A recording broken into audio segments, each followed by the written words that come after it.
As the cleanup continues across Nebraska, Dr. Mark Rupp, Professor in Chief of the UNMC Division of Infectious Diseases and Medical Director of the Infectious Control and Epidemiology Program at Nebraska Medicine, talks about risks we might not see. When folks are finally able to get back into their neighborhoods and into their homes, there's a number of concerns that they really need to be thinking about. I mean, first of all, you have immediate hazards of electrocution and some chemical hazards from industry plants or maybe somebody's stash of chemicals in their garage.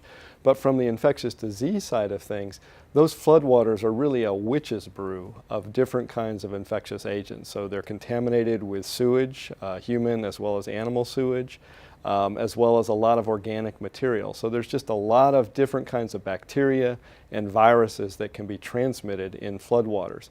People need to be really careful when they're in the cleanup mode to avoid injury.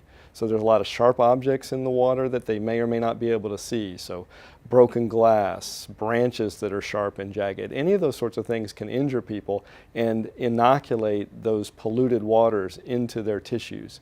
If that happens, they need to be really careful. They want to, clean that area as quickly as possible with soap and water, and then bandage it with something that's impermeable to the water so it won't continue to be contaminated.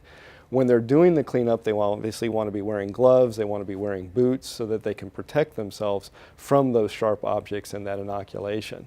There's a variety of things that can cause those injuries, but one that people often don't think about is the risk of tetanus.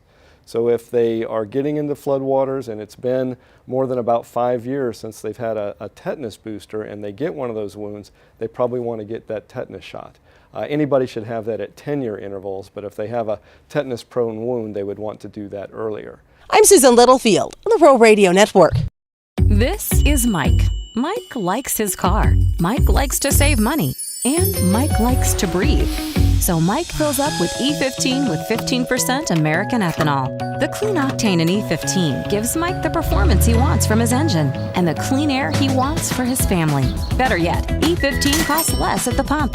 Higher octane, cleaner air, lower cost. E15 sure gives Mike a lot to like. Discover E15 with American ethanol.